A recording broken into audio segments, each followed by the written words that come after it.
we have a high power CO2 laser that shoots a tin droplet twice. So it shoots as the tin droplet is going across the source vessel, the primary focus point of the vessel. Well, before it gets to the primary focus point, it is shot by a laser, which is kind of lower power. And then what it does, it turns it into a pancake. That's what we call it. And then it's shot by a higher power laser that produces plasma.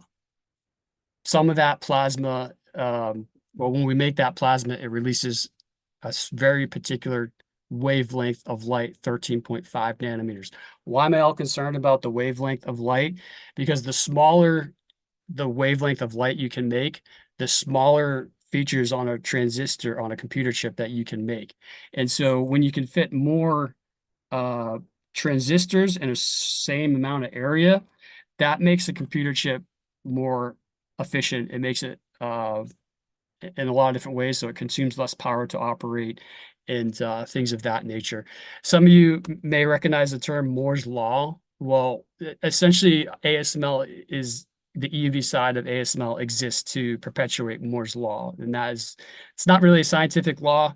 It's just kind of a hypothesis that computer chips are going to basically double in power every 2 years or so. And I can geek out on this all day. And so I hope I haven't already so much, but if you think ASML sounds interesting, or if you're like me, just trying to figure out what's out there, there's actually a guy actually wrote a book on ASML called Focus. It's called Focus, the ASML Way, the Inside the Power Struggle Over the Most Complex Machine on Earth. It's by Mark Hijink, and I'm not saying that last name correctly because it's a Dutch last name. It's ASML is a Dutch company, by the way. So that's a good book if you were interested in, ASML in particular. Um, and then there's another book called Chip Wars by Chris Miller, and that's a much bigger holistic view of the semiconductor industry. And I would recommend one of those two books if any of this all sounds interesting. Maybe I've lost some folks along the way, but ultimately we just kind of have the world's most complex light bulb to because we need a finer wavelength of light to print finer transistors onto a wafer, this is eventually cut up and put into the devices that you use, every day. So three kind of questions. First, for everybody, if you have any questions, please about anything, please raise your hands and I'll call on you. But how did your experience in the Marine Corps help prepare you for this job? Yeah, um, that's a great question. So, and taking a step back to help explain that. So my first role at ASML was a project coordinator.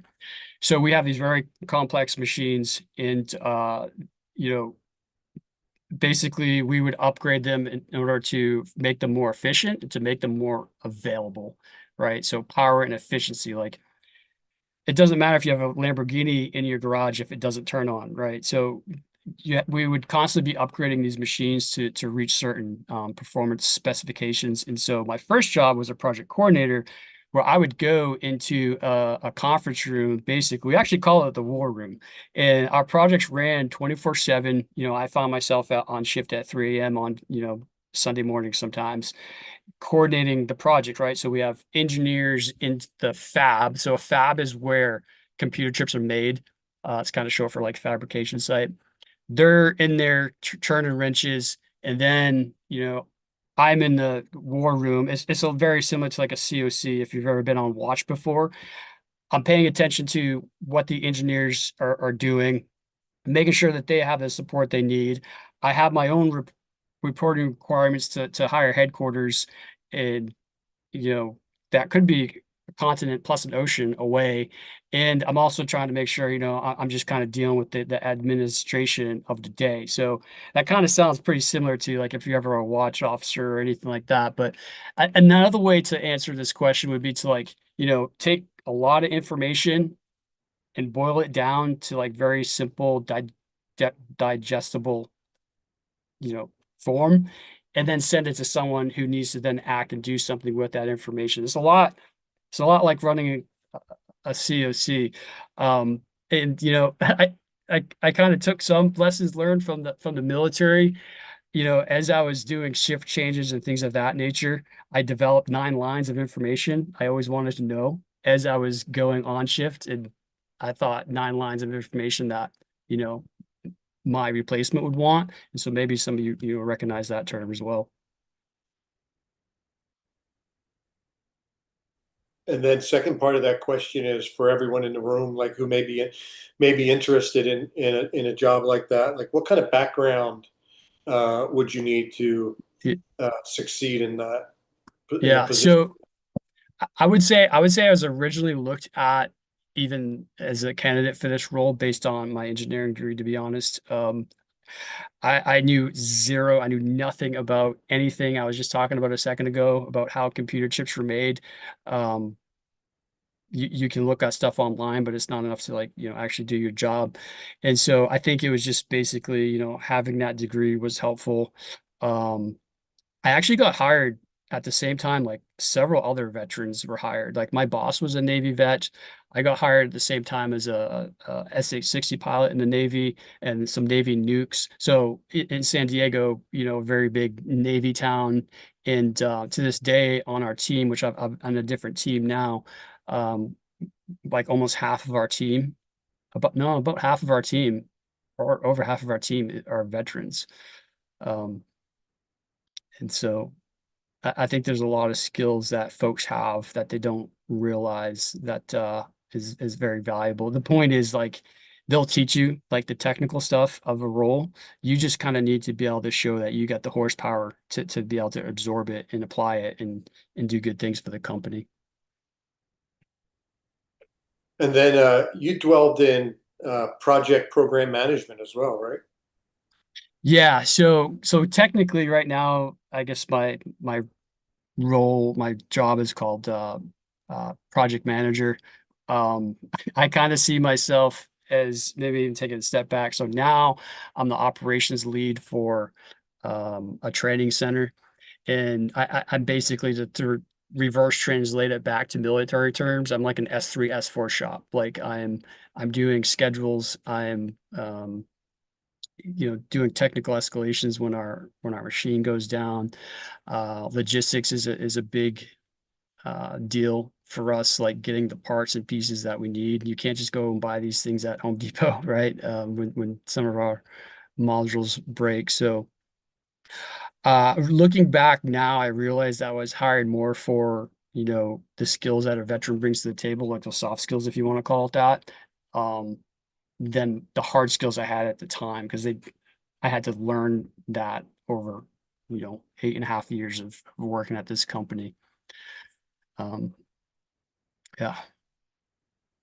I know a lot of people in here are interested in project management, program management. Did you get certified for that? And if so, how did that process work? No, so I never did do the PMP certification. My company has its own like project management training class. They do like it though. Like I see that as something favorable for sure. I did get an MBA along the way. They taught you some project management stuff, but a lot of those like project management skills for me was either I had them and didn't realize it, or fine-tuned along the way in a civilian sense. Um, so yeah, I know there's a lot of programs out there too that you could probably do some of this stuff for a discounted rate, with veterans and um, programs and things of that nature. Like I think Syracuse has a really good program like that. I don't. I'm kind of talking out of turn a little bit here because I never went through it, but I guess the point I'm trying to make is, if you have the opportunity to do that, do it for sure.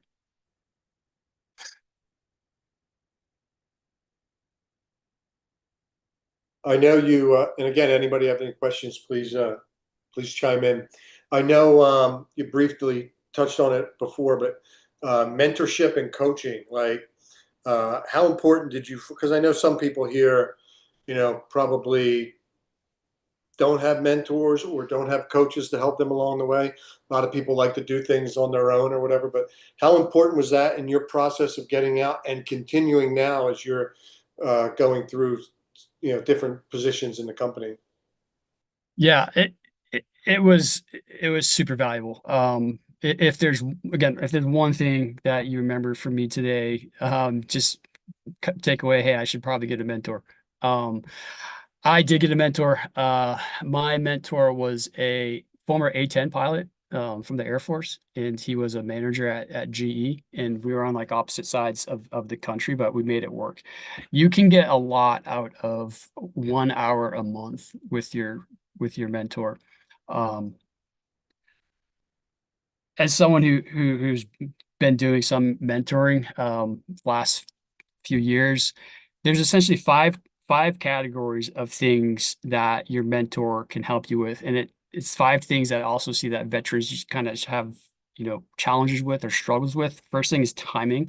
Like, when should I do something? When should I start applying? When should I start doing, you name it during this whole process? That's something your mentor can help you out with. If you're just kind of unsure about what roles and careers are available, like I was, like I had to answer the question, so what do you want to do when you get out? Like, I don't know. What do you want to be when you grow up? I don't know. Your mentor is going to have a network of other people that are probably going to also want to help you. You'll get to know what your mentor does, and just in that sense, that's helpful. Um, Skill transition to the civilian world, your mentor would be able to help you walk through that. Some MOSs are maybe a little more challenging to kind of translate to a civilian um, role, right? Like if you take like an infantry guy or gal and then like a logistics guy or gal, like the logistics person probably has a little bit clearer path of what they could do, maybe not so much the infantry person, but your mentor is going to be able to help you work through those things. Difficulties in communication is another thing that I've already talked about a little bit. Again, just having that sounding board of someone that you can talk to that is, maybe your mentor is not even a veteran. They don't have to be. Just having that sounding board to be able to like talk to someone and what you do. You know, um, I was even talking to other service members, they start using acronyms. I'm like, whoa, you gotta slow down, man. I don't know what you're saying again. So having that mentor, can really be that sounding board to be like, oh, okay, yeah, like I need to, rephrase that point. Um, and then, one other thing that your mentor can help you with is just if you're like me, had zero experience with resume writing, interview, job descriptions, what does this all mean? Your mentor should be able to help you work through a lot of those things. And so there's numerous ways to get mentors, but I would definitely recommend, you know, line that up for yourself as soon as you can. And you don't have to talk to one mentor all the time, right? Like you can have one-off conversations if you see someone that's, you find interest in their career, you set up what you call an info call, right? What I've found is that, if you get people talking about themselves, that they're going to take the time to tell you about their career, to say, hey, this is how I got to whatever job I have. And even those like one-off calls can really be helpful. I see some questions popping up, but they come up and they go right back down. So I I can't. got one on the Okay, chat good, here. good. So, how do you get the right mentor to match your specific need or next step after transitioning? Yeah, that's a good question. So with some programs, you fill out, the basic info and um, what you're looking for in a mentor. That's how ACP worked. That's the program that I used. And some of these people, some of these organizations do like this matchmaker, for lack of better terms, um, um, program. So that's that's the way that I'm most familiar with. That's more formal. They typically result in some sort of like standing, reoccurring meeting on your calendar. And so I would say seek out something like that. And I'd also say, you want to talk to people that have nothing like you as well, because you're going to be going into a career where there's going to be maybe a lot more diversity, just in that, like, you're not all an army soldier, you're not all an airman. And point is, like, when you're in the army, you all talk a certain language. And if you maybe if you're also talking that same language with the mentor, your mentor is almost too much like you, maybe it won't kind of expose some of those communication gaps because he understands, but when you're talking to a different civilian, maybe they won't understand. So um, there's kind of two strategies there. I think as long as you are, um, you know, meeting with someone on a recurring basis, again, like 1 hour a month can make you a lot of money if you have a really good agenda. And yeah, reach out to folks that maybe have nothing, maybe you just are interested in what they have to say because of their career or their job field, but their background is nothing like you. Like, you want to talk to that person. Is there a magic number of mentors that are like too many? Oh, I don't know. I, I don't know what the number would be. What has worked for me, and again, I kind of only talk about my experience. Like, I had that like one mentor that was like reoccurring, but I also just kind of talked to some other folks along the way. And maybe one of those other folks is like a former colleague of yours. Like, when I was getting out, I had a really good friend who got out like a year ahead of me, and he was in the same geographic region. And so I actually leaned on him for a lot of advice as well. And so reach out to those folks. That's a mentorship call right there. Yeah, in chat, I think two or three I think is a good number to have. I don't think you can have too many as long as you're getting, solid advice. The more the merrier, I would think. Yeah, yeah. I think it's the good thing about having like a reoccurring call, right, with one person is that they get to know your situation a lot better, right? As opposed to like a one-off info call, which are important, like I've been saying, but you kind of start to get different things out of different people. Because everyone's gonna have a different piece of advice, and you gotta, at some point, you do just have to figure out, what's best for you. Yeah. Chris, go ahead. Yeah, I was just gonna say with mentorship, big thing is just make sure you're not creating an echo chamber. You know what I'm saying? Where everybody just agrees with everything that you do. So you want to kind of have mentors that um, one are gonna be honest with you, even if it hurts, but also you want people to challenge your way of thinking because that's how you Yeah. grow. And so I think sometimes we as human beings like to find people that we're comfortable with, and Yeah. sometimes the best mentors are people that make you a little uncomfortable sometimes because they push you a little bit and they push you to grow. So that'd be the only advice I would have for mentorship. Yeah, I agree. That's kind of along the same lines. If you get someone that's like too similar to you, you might not, uncover some of those gaps that you should otherwise be working on. That's And good. on the flip side of that, because I know there's a lot of people in here who have for many years and continue to do so, mentor and coach either, could be anybody really, junior personnel, peers, whatever the case may be. Is there a number that you think is too many for a mentor to have? You mean like as So how many like one men mentor? should have how many mentees? Oh, I'm not too sure, to be honest with you. So I always have someone that I'm mentoring, like one person, but then I'm always open to info calls. At some point, I can't, that's what works for my schedule, and maybe someone else could have many more and do better than me with just one. So it's hard for me to say, but that's just, yeah. So I typically just have one mentee at a time. just based on my My schedule.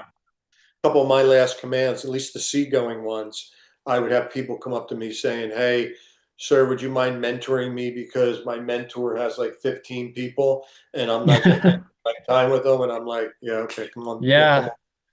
Yeah, I guess ultimately if you're kind of getting out of the mentor-mentee relationship that you need, then who cares? But yeah, Yeah.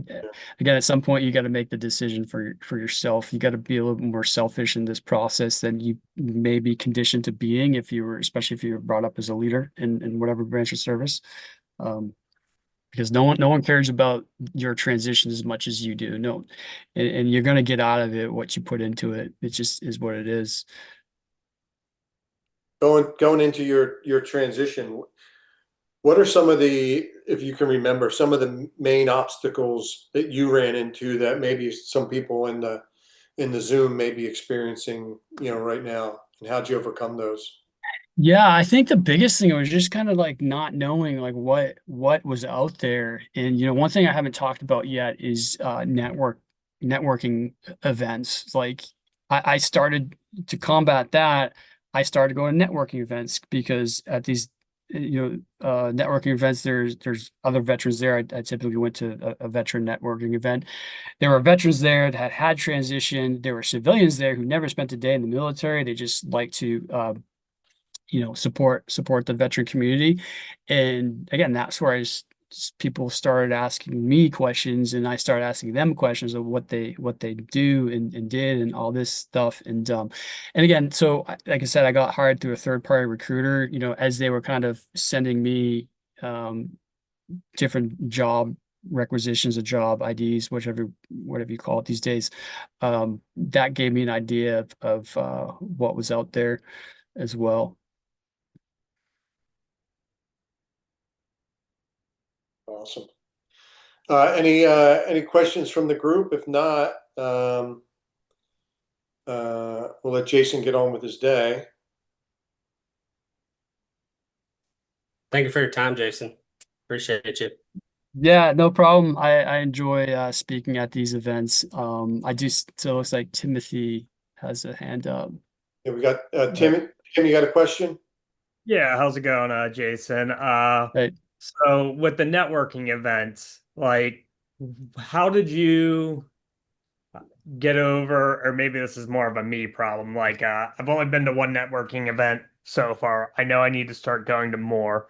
Uh, it felt a little clicky, like when I showed up, like people already seemed to know some people, and it was kind of yeah, that awkward of like I didn't even know where to start, who to talk to, that kind of thing. I didn't want to interject myself into yeah. other conversation. So, how would you recommend navigating that?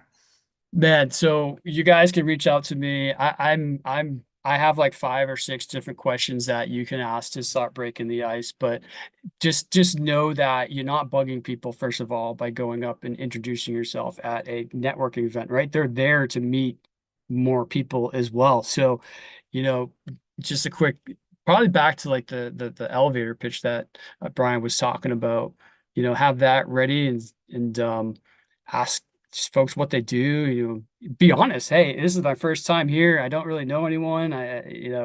This is me type conversation, and you'll quickly see that people are there to help you as well. So um, that's a big piece of advice. And then for me, like I also mentioned before, like I had a colleague that got out and was in the same general geographic area.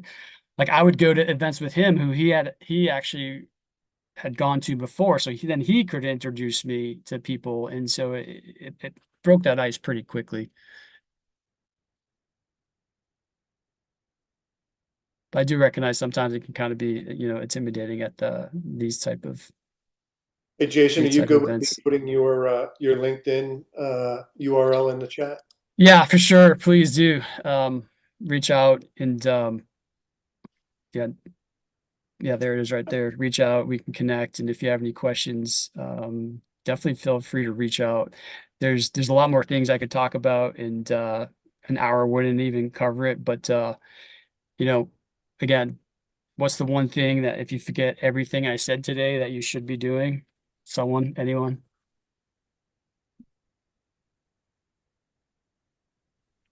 interview, prep, and mentor, mentor. interview Interview prep practice. and mentor. That's right. That's good. There you go.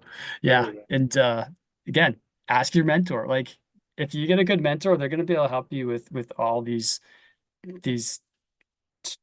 tactical level, right? You remember, you have like the strategic level, and then you have the operational level, like the tactical level, like your mentor can help you with all those things. You have to decide like, hey, where I want to live. Do I want to stay where I am? Do I want to move back cross country, blah, blah. It's kind of operational level stuff.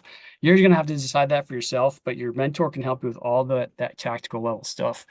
Um, and I'm sure they'd be happy to do so. Olivia, go Olivia's ahead. good. Hey Jason, thank you for coming to talk to us today. I definitely took a lot of notes about how to maximize that hour with your mentor. Yeah. For the last couple calls with them, I was like, I feel like I'm running out of things to talk about. So I really Yeah. appreciate that. Yeah. My question for you was, where are you, where's your company that you work for based out of? My husband is looking for jobs with computer software background. You Yeah. mentioned some So it's things based that out of could everywhere. help you. So Yeah. our headquarters is in the Netherlands, and we have a presence wherever you see semiconductor manufacturing, Okay. all over the world. We joke the sun never sets on ASML. Taiwan, I doubt you want to move there. I don't know, maybe you do. Korea, Okay. you- California, Hillsboro, which is right outside of Portland. There's places in Texas. Um, I actually didn't know it at the time, but there's actually a ASML office in my hometown because there's a small semiconductor presence back where I'm from. That's awesome. Thank Yeah, you so much. I really appreciate it. I'll definitely be looking into the company and thank you for coming today. yeah, yeah. And one thing I didn't mention before, I'd be remiss if I didn't, is when you're applying, one thing that you should be doing is trying to apply through like referrals. If you're sitting there, just submitting a bunch of applications on whatever company's websites, you're going to drive yourself crazy. Probably you probably won't ever hear back on a lot of them. Apply through referrals, which you can build through your network, which you can again build through a mentor as well. Um, if it's a company like mine, we have a really formal like referral process. If it's smaller companies, I'm not quite sure how it goes, but typically, again, trying to get past that gatekeeper um, is get face to face with someone is definitely a challenge and a key to success. Have you ever had to go to Denmark or the Netherlands to? Yeah, yeah. So I've been to the Netherlands 3 times. I've been to Taiwan 5 times. Been to Korea like 3 times. And then when I was working on a long-standing project up in Oregon, I lost count of how many times I went up there. The job description when I first got hired said 50% travel. It was 50% travel. And that was actually a little bit of a surprise to me. I got out of the military and I feel like the travel didn't stop. Now I wasn't gone for 6 months at a time. I was gone for like 2 to 3 weeks at a time, but because probably paint this picture, our company's kind of spread throughout the world. People do travel a lot, and sometimes for extended periods of time, depending on what's going on. So Yeah, it's there's still funny. a sense, but Yeah, I yeah, was looking at before Seven Eagle, I was looking at a skill bridge and I was talking to the guy and he's like, well, yeah, great. We need you to go to Dubai. We need you to go here. I'm like, yeah, I'm getting out of the Navy, so I don't have to travel anymore. I've been to Dubai yeah. plenty of times. I'm done.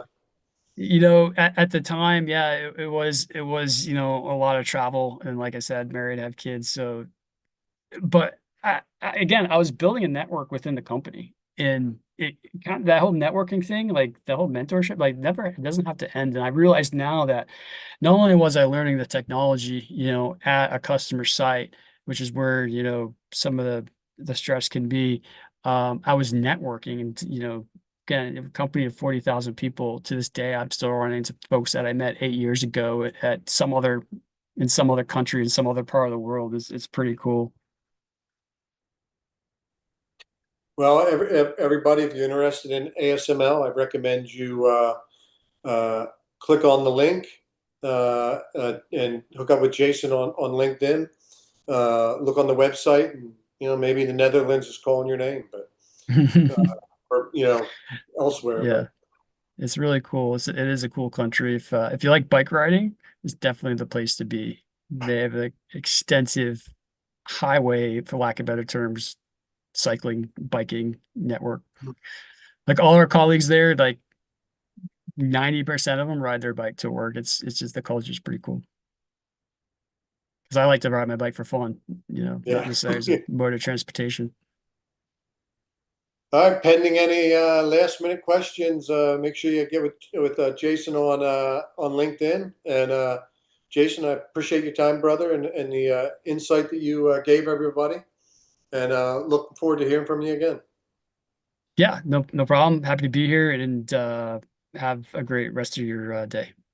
Cool, you too. Appreciate it. Yeah, thanks. Bye. Thanks, buddy.